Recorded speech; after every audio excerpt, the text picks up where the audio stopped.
We are back with a brand new video. What is good, Heat Nation? We are live with breaking news that Tyler Herro has officially got his extension from the Miami Heat of a 4-year, $130 million extension. Now, before we get into it, make sure you guys drop a like, subscribe if you guys are new to the channel. Hit up my Twitter, man. If you guys want to leave your thoughts, you can leave your thoughts in the comment section or on my Twitter. That'll be in the description. And yeah, without further ado, let's talk about this because it came out of nowhere, but at the same time, I was kind of expecting this to happen at some point. But yeah, Tyler Herro's extension has officially arrived. Like I said, 4 years, over 130 or 130 million over 4 years, and it's a lot of money. It is a lot of money. I'm not gonna lie. Like, I was like, whoa, that is a ton of money. But I'm happy for Tyler. Get your bag, man. He is a very young up and coming star in this league, and I'm not mad at a player for getting his bag. I think that people might get caught up in the amount of money it was, but like when it's your player, you're always gonna overpay for him because it's the same thing the Jazz did with Rudy Gobert. The Knicks did with RJ Barrett. Like, I'm pretty sure RJ Barrett was like 120, Herro's was 130. It's very, very similar, not too different at all. Like maybe $2 million a year more for Tyler Herro. That's fine. I'm not really caught up in the money aspect. I'm just happy that we locked up Tyler Herro for the future. There was a lot of speculation this offseason about whether he was going to stay or whether he was going to get traded. Donovan Mitchell rumors, Kevin Durant rumors. I was in the, obviously I was in the camp, as I expressed on this channel before, I was in the camp of trying to upgrade to Donovan Mitchell or Kevin Durant, and sacrificing Tyler Herro for that would have been worth it for me. But obviously, there is no Donovan Mitchell on the board anymore. There is no Kevin Durant on the board anymore. You don't really have any other options that are worth giving up Tyler for. So it makes sense if you're a Heat fan, or if you're the Heat organization, to extend him at this point. There's not really too many other shooting guards on the market, or players on the market in general, that you would rather have over Herro. He's been in trade talks for a couple years now. It's good that he has reassurance that he's here to stay. I'm pretty sure that some of the trade talks were like messing with his game a little bit. Like, you can tell, NBA players, they like when they're reassured and they know that this is their home for X amount of years or Y amount of years. Tyler Herro, this is your home for the foreseeable future, at least. And unless someone who is an absolute superstar gets made available for a trade from another team, I don't really see anything changing. I think Tyler Herro is here to stay for the 4 years, and it's good to see because we have locked up our shooting guard of the future. Yes, I do think this means that he has a starting shooting guard spot on lock. It would be very surprising to me if they brought him off the bench. I don't think it's worth it paying someone that much money to bring him off the bench. Doesn't really make sense to me. The money that they gave Tyler Herro is not sixth man money. They clearly believe in him. They believe in him that he can be a starting shooting guard on a championship contender. Otherwise, they would not have paid him this amount of money. If you want to go look at what six men make, go look at Jordan Clarkson's contract or Lou Williams' contract from when he was sixth man of the year. This contract is a lot higher than both of those, and that is because the Heat clearly see and believe that something in Tyler Herro is showing them that he can be the starting shooting guard of the future. This also means that you have locked up both Bam and Herro for the future, which means that your future is in good hands. Even after Jimmy retires or declines, you still have Bam, you have Herro to build around for the future. Of course, there are holes in Herro's game. He's going to have to improve. He had a really good season last year, though. I think the playoff struggles kind of clouded a lot of people's opinion about him. I still think he had a really good season. He was sixth man of the year, obviously. In the regular season, he was phenomenal. Yes, in the playoffs, he could have been better. And, I think he's going to have to make improvements in some aspects of his game. Defensively, obviously, we all know he's not the best defender. But even offensively, getting to his spots without a screen, playmaking, dealing with the blitz and the trap a lot better than he did last season.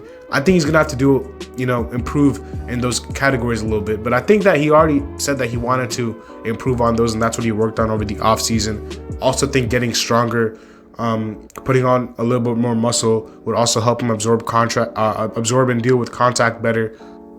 So the thing is, I believe in Tyler Herro to be even better than he was last year, because I think that, he's just fresh off a new extension now. He doesn't have to worry about, I don't know what he's doing in his personal life. That's none of my business, but he said that in the playoffs, some of his struggles were due to the fact that he had the expectation that he was going to have another child soon, and that kind of weighed on him a little bit. I don't know what he's gonna be doing, you know, in the near future. But I don't expect any more children from Tyler Herro in the near future. So I think that his focus will be just basketball now. I think he's gonna be locked in. And I think he could push to be an all-star this season. I would not be surprised at all. There are a lot of guards in the Eastern Conference, obviously, now that DeJounte Murray, Trae Young, not Trae Young, Donovan Mitchell, like a lot of these guys who used to play in the West are now playing in the East now, and it's going to be a lot harder for Tyler to become an all-star. But I still think it can happen if the Heat are a top 4 seed, top 3 seed, as I expect them to be. And if Herro makes a jump from what he did last year, which was still a really good year for him, you know, the sky's the limit. And I'm just very happy that this extension was secured. And yeah, I mean, I think that, you know, it is a very, very good day to be a Heat fan. Now, as I'm recording this video, literally right now, I just saw on Twitter that the deal is actually $120 million with a $10 million incentive bonus. So incentives are like if he makes X amount of All-Star appearances, if he plays this amount of games, all NBA teams. Like, incentives are bonuses that could potentially kick in if Tyler Herro plays extremely well. But it's baseline 120 over 4 years, which is the exact same deal as RJ Barrett's.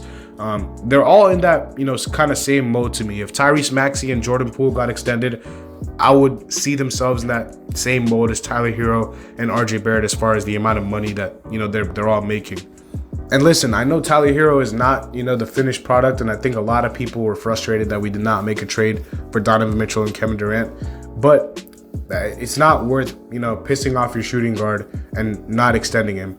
You know, we did not want to make the same mistake as the Suns did with DeAndre Ayton. So I'm happy that we did eventually extend Tyler Herro because, you know, he definitely wanted to be here. He said he wanted to be here, but he would have to see if the money was right. And clearly the money was right. You know, we offered him a good deal, but all parties are happy. And that's all we want. That's all we needed. Like, I had no doubt in my mind that the Herro extension would come. The Heat are not an organization who's going to cause, you know, chaos and make their players mad and stuff like that. They've always been a very professional, first-class organization. I expected this to happen at some point. I didn't expect this to happen today, but I knew the extension was coming. So it's reassuring to see that it's finally done. We can put all the trade talks and rumors behind us because he's here to stay for the future. He's our starting shooting guard, whether people like it or not. He's going to be the shooting guard for the future. So I just want everyone, like, you know, who's listening to this video, whether you like Tyler Herro, hate Tyler Herro, just support him. Just support him next year. You know, I know, you know, some people don't like him. Some people like him a lot. I'm kind of neutral. I'm not like a super fan, but I'm also not like extremely low on him either. Just support him. He's here to stay, whether you like it or not. And yeah, man, I mean, I think, you know, there's no one that should be mad that this extension happened because, you know, I think we all saw that it was going to come at least, you know, in the near future if it was not now. So yeah, that is Tyler Herro's extension. Again, before we wrap up the video, I do want to, you know, take the time to say that as the season gets closer and closer now, I will be ramping up the amount of uploads that I've been making. I've kind of been doing once a week, but I think the Heat play on Tuesday itself for preseason. Expect the next video to be about a preseason recap video from our game on Tuesday. And then as the season gets closer and closer, I'm going to keep making more and more content and videos about, you know, lineup changes, rotations, previews, post-game recaps, rumors, all that stuff. Everything that I've done on this channel for the last 2 years, I'm going to keep doing more and more as we get closer and closer to the season. And I'm very excited for the season to start, and I'm very excited for you guys to be along this ride with me. So thank you guys all for the support. I'll see y'all later as always. Have a nice day. Peace.